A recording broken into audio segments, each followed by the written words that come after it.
আল্লাহ রাসূল এক তারিখে বলেছিল বেলাল, ওরে বেলাল তুমি মসজিদে একবার আজান দাও। হযরত বেলাল কি করেছিলেন?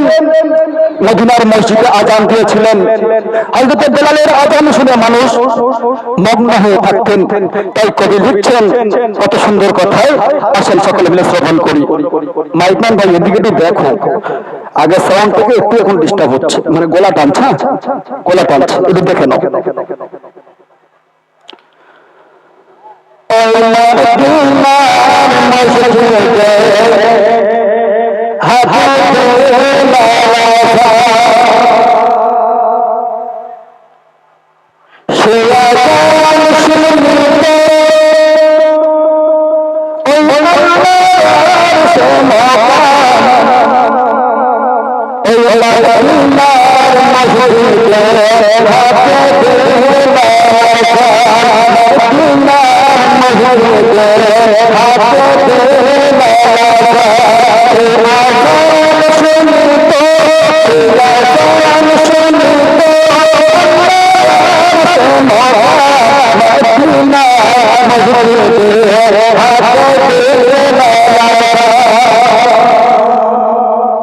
আল্লাহ রাসূল এক তারিখে বেলাল আযান দেননি। আল্লাহ রাসূল বলেছিল বেলাল, আমি তো কোনো আযান শুনতে পাইনি। তখন হযরত বেলাল আযান দিতে লাগলেন। কবি লিখছেন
তুমি কোন অপরাধে চলে গেলে, তুমি আজকের মদিনা ছেড়ে। তাই কবি লিখছেন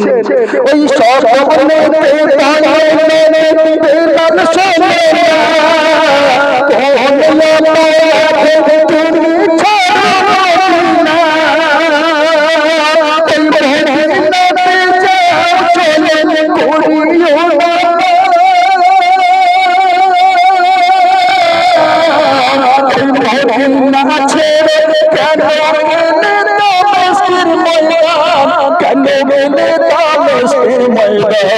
মদিনা মসজিদে মদিনা মসজিদে হাতে বেলাল আযান সে আযান শুনিতে আল্লাহর সে মক্কা মদিনা মসজিদে হাতে বেলাল আযান হযরত বেলালকে আল্লাহ রাসূল যখন স্বপ্ন দেখালেন হযরত বেলাল ছুটে ছুটে চলে গেলেন মদিনার মসজিদে হযরত বেলাল মদিনার মসজিদে গিয়ে আযান দেওয়া শুরু করলেন কবি লিখছেন ওই সকালে বেলাল নামাজ আদায় করে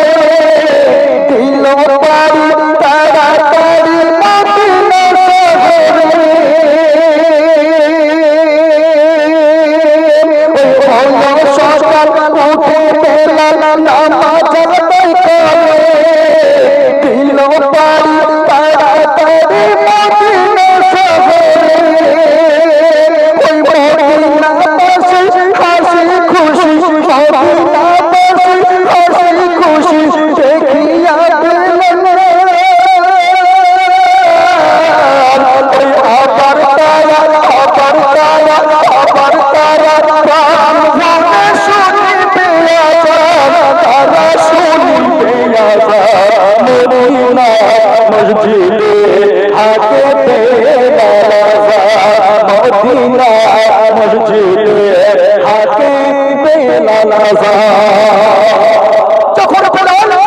মদিনার মসজিদে এসে যখন আযান দেওয়া শুরু করলেন সেই সময়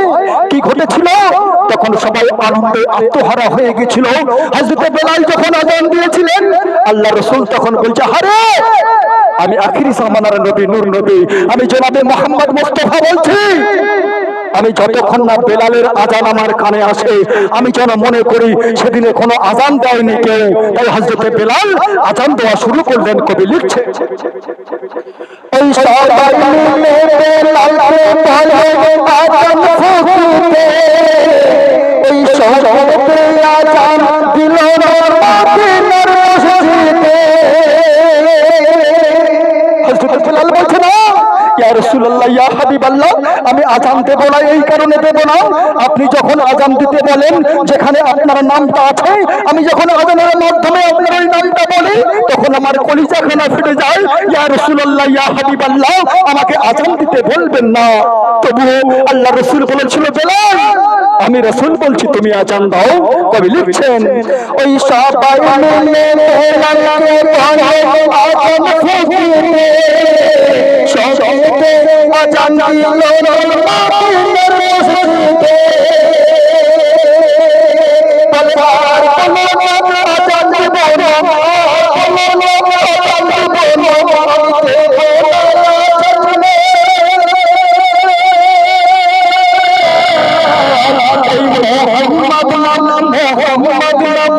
মোহাম্মদ নিলে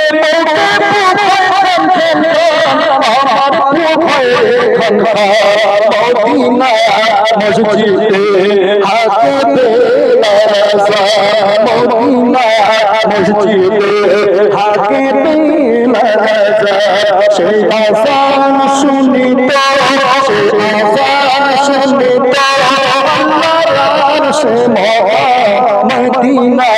মসজিদে হাতে বেলাল আযান মদিনা মসজিদে হাতে বেলাল আযান